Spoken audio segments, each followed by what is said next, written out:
Welcome to Young Money with Tracy Bissett, the advice show for young millionaires in the making.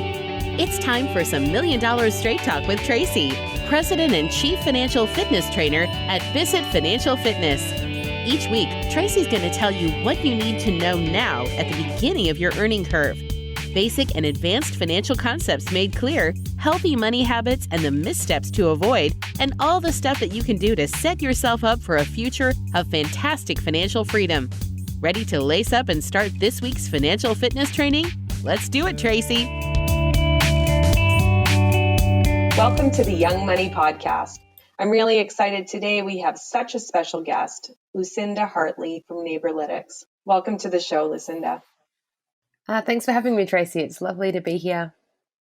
Well, thanks so much. So Lucinda Hartley is the co-founder and chief innovation officer of Neighbourlytics. She's an urban designer, social entrepreneur, and co-founder of Neighbourlytics, a social analytics platform for neighborhoods, pioneering the use of social data in cities. Named as one of Melbourne's top 100 most influential people, Lucinda is redefining how we measure city performance with data-driven metrics to measure social sustainability. With over a decade of experience in urban innovation, Lucinda was previously co-founder and CEO of award-winning placemaking consultancy CoDesign Studio, where she created the Neighbourhood Project, Australia's largest community-led placemaking program. Lucinda doesn't separate life and work. First, we shape our cities, then they shape us. So welcome again, Lucinda. Thanks very much. So I'm really glad you could join me today. For those that are listening, Lucinda and I have never met. She's in Australia. But as some of you know, I'm an activator with SheEO in Canada, which is a way that women can invest their money to support women-led ventures. And so Lucinda and her company Neighbourlytics were one of the Australian winning ventures for SheEO in the 2018-2019 year. So congratulations again, Lucinda. No, thanks. It's been so great to be part of the network so far. Excellent. And so I've kind of described your bio, a little bit about the company. I'd love it if you can share with the listeners really what your company does and what a day-to-day in it looks like for you. Yes, Neighbourlytics fills the data gap by putting metrics and data behind a lot of the things that are really important behind cities and neighbourhoods, but we find really hard to measure. So if you think about the places that you like to spend time in your neighbourhood, whether it's your favourite cafe or the park where you walk your dog, perhaps a favourite beach or something like that, city makers like urban planners, property developers and governments don't have very good visibility about what people value and like in cities. So there's really good value about how fast the traffic is going and the air quality and how many units of apartments have been sold. But when it comes to the social and cultural life, we're often left guessing or we have very little data at all. And so Neighbourlytics harnesses big data that comes from a whole range of different publicly available social media accounts, Google, Facebook, Instagram, Twitter, Zomato, Yelp, and others, and creates real-time maps of the social life of places.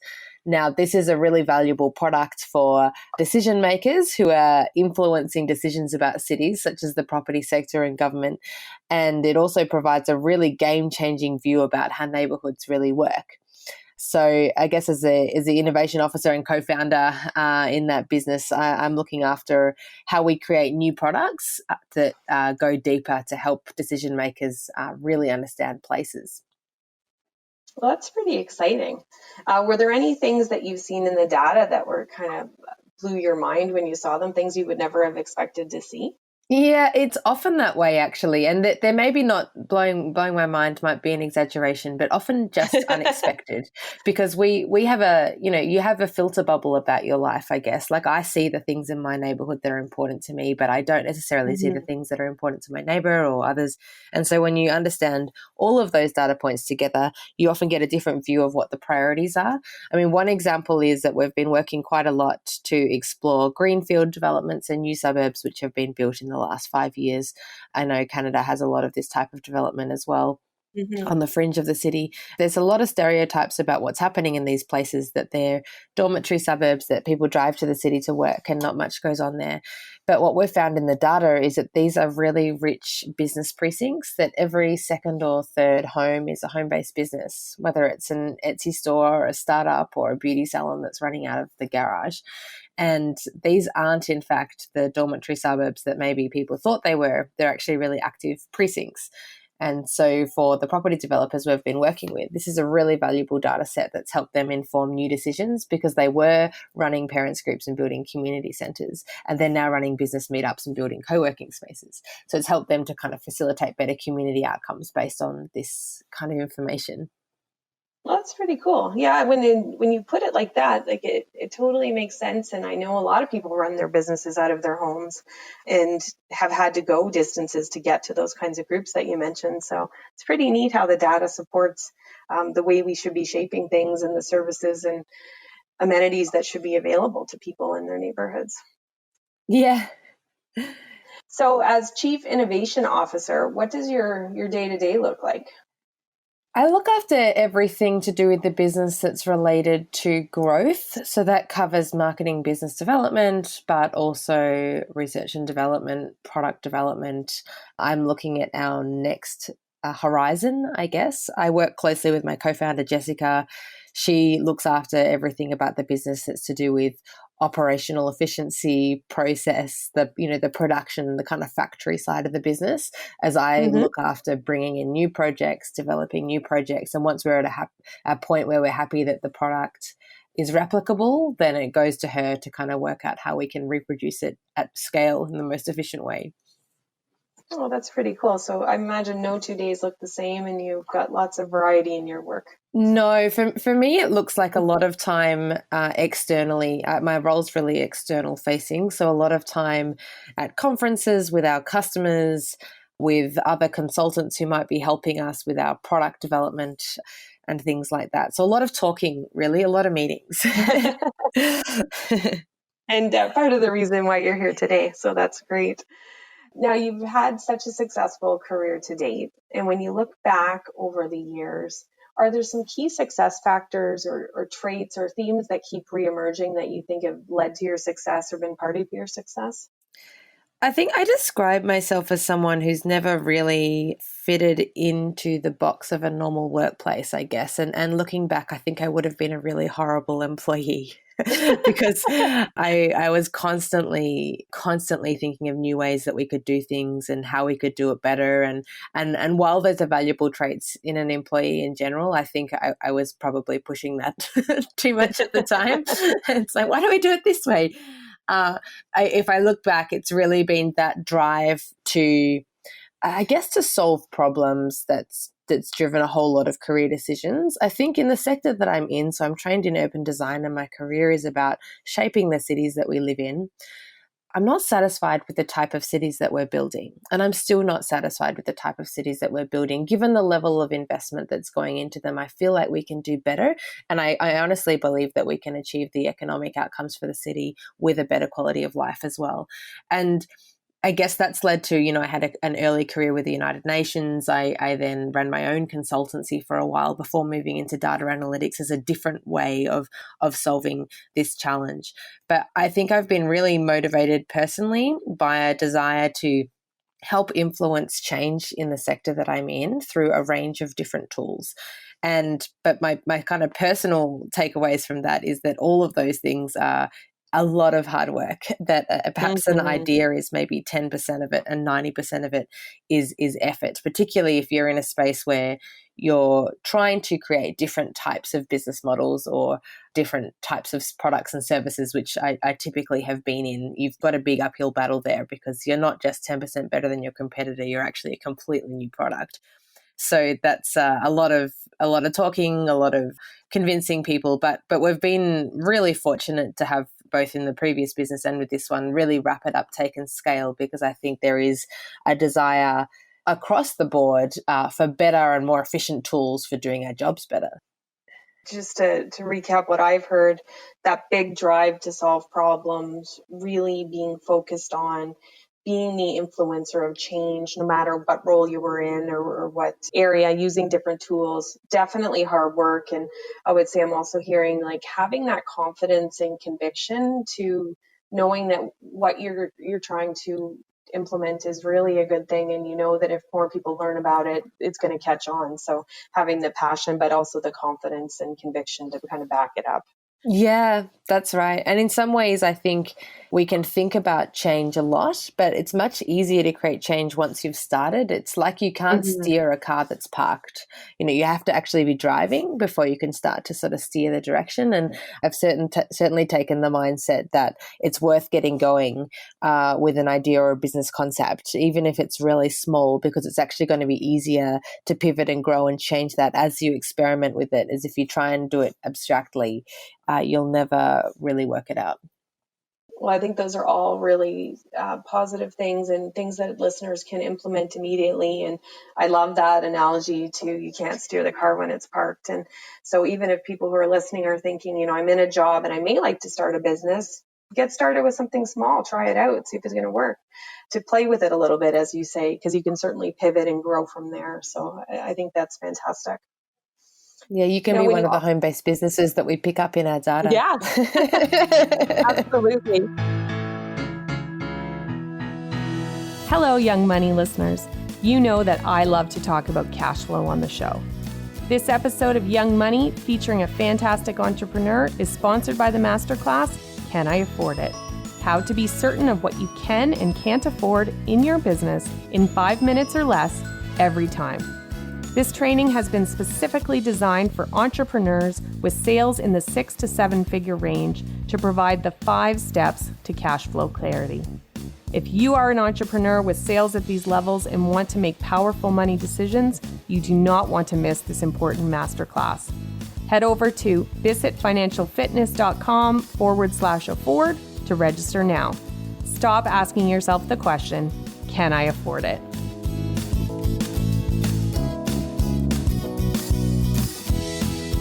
And so when you think about as well your life from a financial perspective, whether it's personal or in your business, has there ever been a big turning point or a financial revelation that you've had? I've realized that, practical financial literacy is the key to almost any successful venture, social or otherwise. And I don't come at this from someone who professes to have really excellent business skills. I'm an urban planner at the end of the day, but I've found myself in roles, whether it's managing multi-million-dollar projects for, a big consultancy or the United Nations, or whether it's running, for 6 years, I ran my own consulting business and that grew very quickly. And that meant that I needed to very quickly develop skills in, how to read a balance sheet and what my profit and loss statement meant and what the business development pipeline was looking like and what are the key metrics and KPIs I needed to be aware of. Because at the end of the day, whether it's a social change initiative or a financial initiative, if you don't have the revenue to make it sustainable, it's really not going to create impact anyway. So I think I don't profess to be someone who's excellent as that, but I've certainly come to understand the value and importance of really being financially literate and also very on top of your numbers. So yeah, that's something I continue to work on. For those listening, you might have thought that I paid Lucinda to say all of that, but I didn't. And I didn't actually know what her answer was, but that was the genesis for the Young Money podcast. It's to help people understand basic as well as more complex personal or business financial matters, so they can be successful in it, whatever their dream is and whatever they choose to do. So love it that you said need to have revenue, because a lot of times people get caught up in the dream of their idea, forgetting that you do have to sell something to somebody or you won't have any profit. So you can't really help anybody if you're in a social enterprise. You can't give it away because you're not making any money, and just knowing your numbers and being on top of them. So thank you for that, because I think that's absolutely key. And as a non-financial person, the fact that you came to that realization, I'm sure has really helped all of the roles that you've had and certainly your businesses. Yeah, I would say, if I'm honest, it's still my least favorite part of my job. But okay. I know that it's, these things can get out of hand very quickly. So it's important to stay on top of them. Absolutely. And when you think about your life, even maybe when you were a kid or a teenager, or when you got into your 20s, is there anything you'd wish you'd known a little bit earlier in life when it comes to money or finance things? Yeah, so I don't really feel that both my parents are scientists and they're academics. And while I think, we were taught about saving money and living within our means and being frugal, etc., I wasn't taught any concepts around business at all. And in fact, I didn't really even think that studying business or running business was a door that would be open to me. Mm-hmm. And that's mainly because it just wasn't part of my daily lived experience. I grew up in a very sort of scientific world, if you can imagine, with parents who are climate scientists. And I learned a lot about rigor and measurement, but I didn't learn a lot about, business or economics concepts. And I think it is really important to understand those things as early as you can, because there's such an underpinning concepts for how so many things work.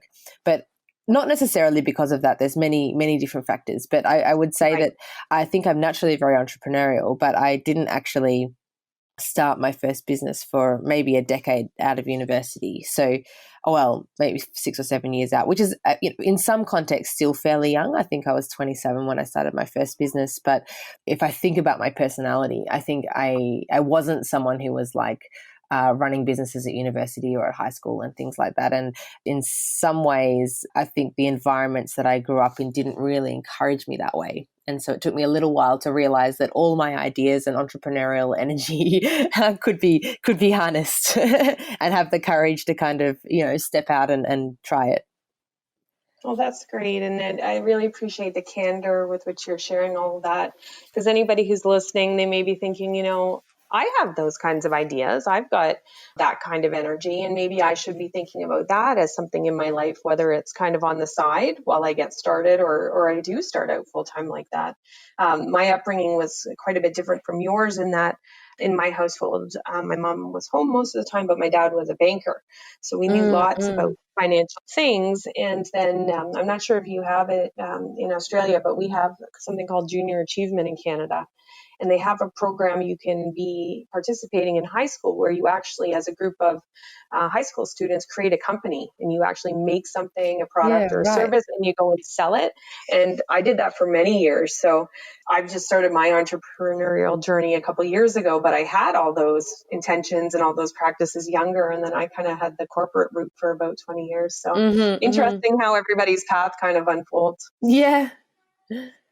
So when you think about financial matters, is there anyone either out there in terms of a financial guru or celebrity or anyone in your own life who inspires you? I guess I don't follow perhaps the larger, blogs and things like that around finance specifically. I certainly follow leaders in that way, but I do have mentors, and I have always had mentors in this space right from before I started my business. And I've sought out people who can either in the most basic way sit down with the numbers and explain it to me, through to having people that I can regularly check at this stage, where I feel like my level of financial literacy is very good, but sitting down and going, look, I'm just, what are the trends here? Like what should I be focusing on? Particularly now we're in a rapidly growing tech startup, our metrics for success are quite different. And what is it that we're needing to watch to know whether we're in a safe place or not? So I feel that I have either senior mentors or personal mentors who've been able to a safe place, I guess, where I can ask the stupid questions and also have people to sort of check in and help keep me accountable to the kinds of KPIs that we're trying to follow. So there's two things I'd love to add on to that. So first of all, congratulations. We're recording this in early August, but you recently were able to raise $1.25 million in seed investment. So congratulations. Yes, that's right. That's a tremendous accomplishment. And so just on that fact alone, I would think that certainly you are well versed on the numbers and you're creating a company that other people are interested in based on its prospects and current situation. And then secondly, I really love the fact that when you recognize that maybe there was an area you weren't as comfortable with, you didn't just bury your head in the sand and just forget about it. You sought out the people to help you. Yeah. And I don't think there are any stupid questions when it comes to whether it's personal finance or business finance, because the more questions that you ask, the more you can increase your learning. So even if it's one question a week and you know more than you knew last week, you're on this financial fitness journey and you're trending in the right direction. So I think that's really great, and all of us can learn from that example. Great. Now, before I let you go, I'd love it if you can share with us what you're working on next and where our listeners can go to learn more about you and Neighbourlytics. Great. So thanks for mentioning that. We did just close a seed round, and that was a huge effort and process, but we're thrilled to be on the other side of it. We raised an oversubscribed round. We went out to raise a minimum of 500,000 and raise 1.25 million, which was wonderful, and we're really thrilled with the investors who've come on board to back us and support us in that way. What that means for us is Neighbourlytics is a company that's 2 years young, if you like. We have a beta product in market which measures the quality of life in neighbourhoods, and that's sold very well as a beta product. We have customers in 10 countries. We've measured more than 500 neighbourhoods. But there are some limitations in the tech stack that make it difficult to scale right now. And what we have increasing demand for is not only to measure the quality of life and well-being at the neighbourhood scale, and I mean like a 1 kilometre radius, like kind of your walking distance catchment, but also at whole of city scale. So imagine that we can benchmark quality of life across, the entire greater municipal area, or for the property sector across their entire portfolio, to compare their projects and how they're performing. We have increasing demand for that, and we'd love to be able to do it, but there are some technical build that we need to do in order to unlock the analytics to achieve that. So I guess from a technical standpoint, that's the project that I'm really working on at the moment, is working with our data scientists on how we can create that new product. And we will be then launching a pilot of that in late October, which is our Launch Cities program, where we're asking cities to sign up to be the first to pilot this technology across their cities. So I'm really excited about that. If you want to learn more about Neighbourlytics, our website is the best way to go. It's neighbourlytics.com. It's Neighbourlytics spelled the UK and Australian way, NEIGHBOUR. And I will certainly put the link in the show notes so that people can just click on it and find you really easy. Yeah, no worries. We're working on the US spelling, but unfortunately someone else owns that domain name at the moment. So okay. Yeah. So neighbourlytics.com, and there's some, case studies and more information about our product there. Excellent. Well, thank you so much for joining us today, Lucinda. I've really enjoyed the conversation. I think your business is pretty cool, really innovative, and there's a lot of data that's out there, but I don't think that everybody's making the full use of it and being able to extract the kinds of conclusions that you are to actually shape communities and to make the world a better place. Love the key success factors that we talked about. Certainly huge fan and really appreciate you talking about how you realize that practical financial literacy is the key to running a business. Just really around the inspiration around reaching out to people you know and trust to help you improve your financial literacy. So I'm taking all of those takeaways away with me, and I know that listeners will be taking some away as well. So thank you so much for joining me. Oh, my pleasure. Thank you very much for having me. You're welcome. So there you have it, listeners. Lucinda Hartley, co-founder and chief innovation officer of Neighbourlytics. Until next time, take good care and stay financially fit. Hey, thanks for tuning in. To all you millionaires in the making out there, if you love this podcast, please subscribe on iTunes to keep your financial fitness training going. Oh, and leave us a review. And be sure to visit 2 S's, 2 T's, financialfitness.com to take your free financial fitness assessment. Find out how financially fit you really are. See you next week, young millionaires to be.